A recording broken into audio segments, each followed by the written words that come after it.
PhD. One day you will write books. One day commercials. One day the impossible, you will laugh at the impossible. You will look at the impossible and go, what was I thinking? Good afternoon, my spoiler alert friends. This is like take 7 of me trying to record this thing. Thank you guys for joining me. I wanted to get on here and talk about the sermon we had today at church. It was super moving, super deep. We had a guest speaker from Texas.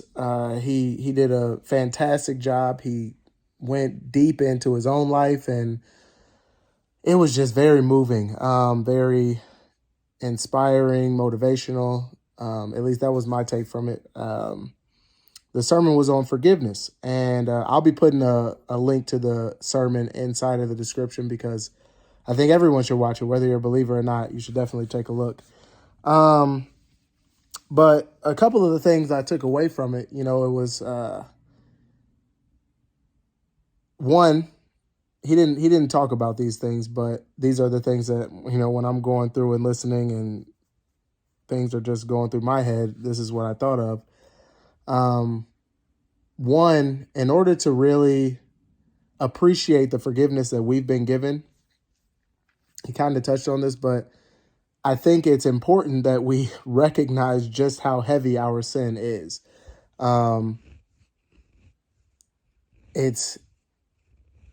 It's heavier than any of us give credit. I mean, even me, I'm thinking about it. And I say even me, like I'm somebody special anyway.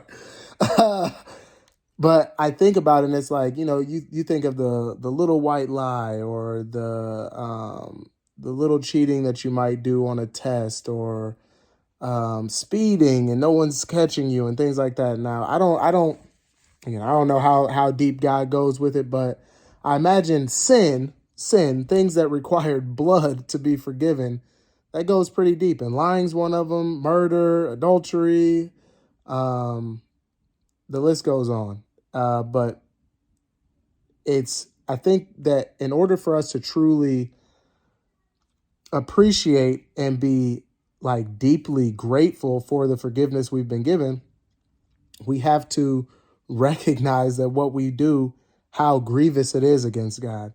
That's the first step. And then second, I think like when going through the sermon and he was talking, I thought about confession. I'm like, that's part of why I think confession is so important too, is that it allows you to reflect. It makes you think, okay, these are the things that I've done.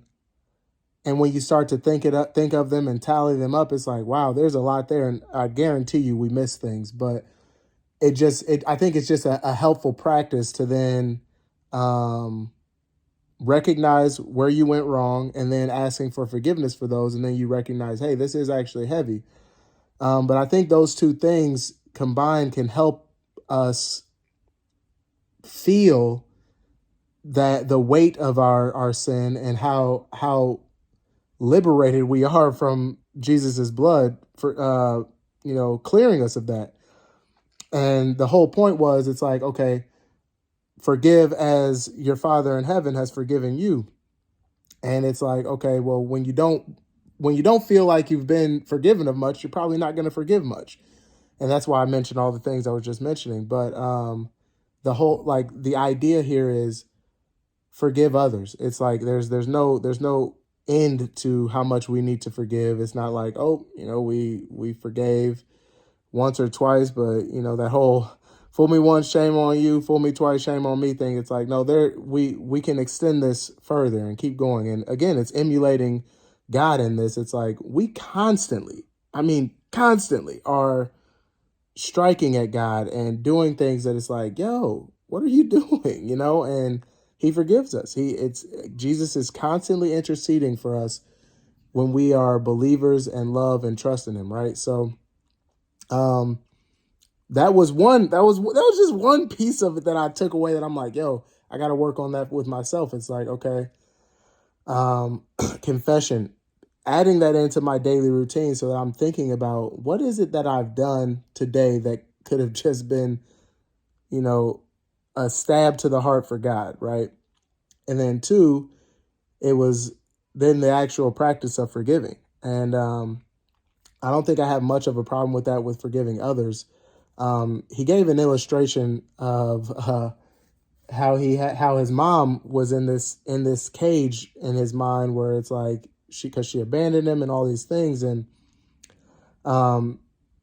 when he forgave her, it kind of let him out of the cage. And then I was thinking about it. I'm like, honestly, I don't have a very hard time forgiving others, but I hold myself in a cage, and I don't know how I'm gonna work on that. It's gonna take prayer and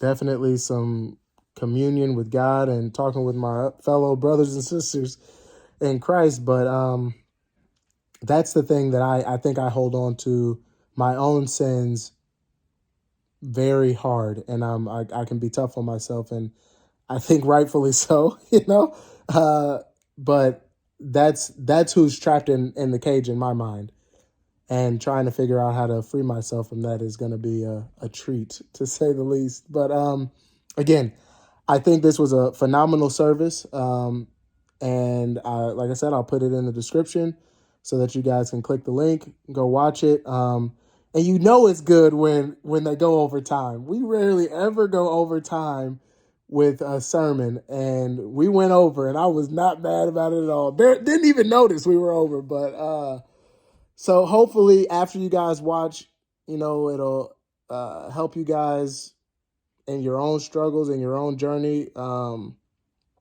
don't know, man. It was just a good sermon. So I encourage you guys to take a look. Thank you for listening to me blabber on for 7 minutes. And I'll see you next time. One thing I know.